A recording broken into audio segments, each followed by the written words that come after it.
Dear CEO of Smith Incorporated, we understand this is a trying time for your company right now with the heavy media attention directed towards your organization. We here at the Parker Follett Consulting Group would like for you to know that it is possible to not only survive this crisis, but thrive in the future as other companies have done so. We have outlined a public relations strategy for your company that we believe to be effective for both the current and future crisis. As your company struggles to weather this crisis and thrive in the future, we give you an example to aspire to. We will look at the company Jack in the Box and the Jack in the Box E. coli outbreak of 1993. When a public relations crisis erupts, it is crucial that an organization react swiftly, decisively, and speak directly to their consumers' concerns. The 24/7 media cycle can destroy the goodwill that corporations have built in a short period of time. We advocate that every organization be aware of its corporate social responsibility to its consumers. This is a term originally coined by Bowen. The consequences that result from this for public relations are well known as corporate social responsibility. It suggests that organizations have an obligation to consider the interests of customers, employers, and other stakeholders in all aspects of their organizations. In short, by creating a strong public relations campaign in which your corporation takes a strong stance focusing on the corporate and social responsibility, we feel that this will create a good long-term effect to survive this current crisis.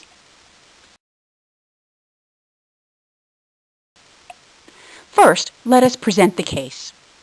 21 years ago, Jack in the Box faced one of the worst public relations disasters that a food organization can face. They had served undercooked hamburgers containing E. coli bacteria to customers, causing a large-scale outbreak of food poisoning. This caused not only a very public health crisis, but also a major threat to their continued success as a purveyor of American fast food. What follows is a classic study of a company that learned from their initial public relations missteps to take corrective measures that led them to be seen as a leader in food safety, and they are now experiencing record profits. In 1993, the state of Washington Department of Health sent out a press release announcing that an E. coli outbreak was occurring in the state and that it was likely linked to tainted, undercooked hamburgers served at local Jack in the Box restaurants. Eventually, the numbers of ill would be over 600, including the deaths of 4 children and nearly 50 with acute kidney failure. Illnesses would be spread from California to Nevada and Idaho. So how was this particular company able to weather this public relations crisis? They took many major concrete steps in order to gain back the trust of consumers.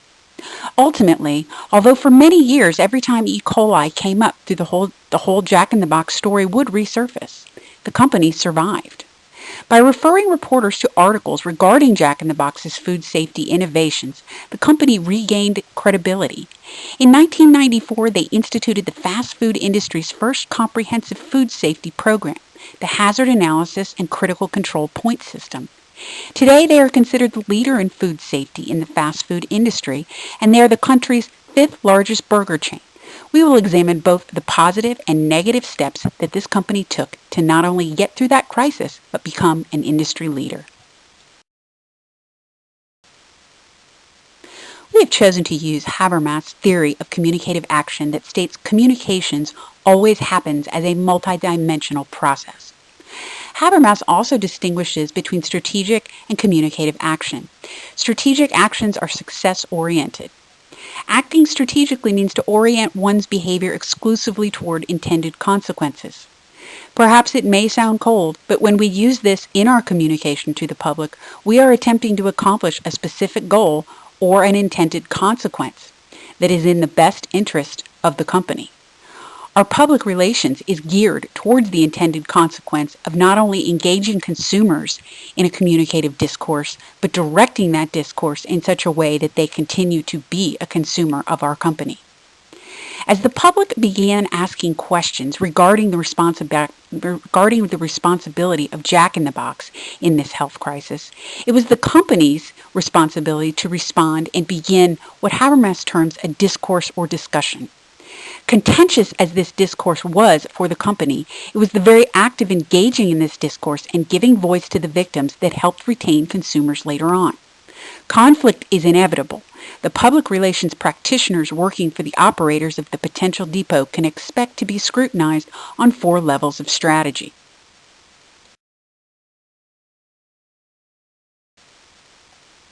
Let's look at these 4 levels of strategy that not only helped get Jack in the Box through their personal crisis, but could help others in the future. A strategy for developing intelligibility and clearness of the message. The message from Jack in the Box was clear and concise, particularly in the first week when the company remained silent. However, when they realized that they must respond, they emphasized the actions that they were taking by changing internal procedures and communications and paying for all the illnesses of their victims. A strategy for developing truth of their assertions. Robert Nugent, the CEO of Jack in the Box, originally denied responsibility by pointing the finger at the meat supplier and also waited a week to respond. A mistake that did not show any sense of concern or responsibility to the consumers or victims. However, further evidence proved that Jack in the Box did not cook the meat at the proper temperature, which would have killed the bacteria and helped them avoid the entire situation ever occurring. A strategy for developing truthfulness of the communicators involved. The consumer, and particularly the victims considering legal action, will be interested in hearing the response of the company. However, it will be met with skepticism since it is the company's response. Again, Robert Nugent, the CEO, made a critical mistake in the very beginning since he did not respond to the situation immediately, and when he did, he placed the blame elsewhere, therefore not acknowledging any truth to the situation. A strategy for developing legitimacy of the interests under discussion. Because the crisis began to grow with more and more evidence pointing to their company, Jack in the Box quickly shifted strategy, and they immediately suspended their hamburger sales, recalled meat from distributors, increased cooking times and temperatures, and pledged to pay all medical costs related to the disaster. Jack in the Box also hired a Dr. David Thaneau, a prominent food safety consultant, to design an entirely new food handling system. This indicated not only a shift in the company's actions, but also the attitude of consumers who continued to patronize because the company took responsibility.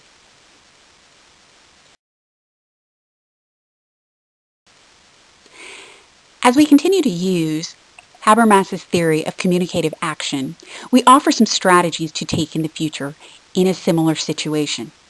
First, act immediately and as truthfully as possible. Second, show corporate social responsibility towards your consumers. Also, show willingness to improve or change company policy in order to avoid similar situations in the future. Along with that, show flexibility and willingness to work with outside agencies whose goal is also protection of the public.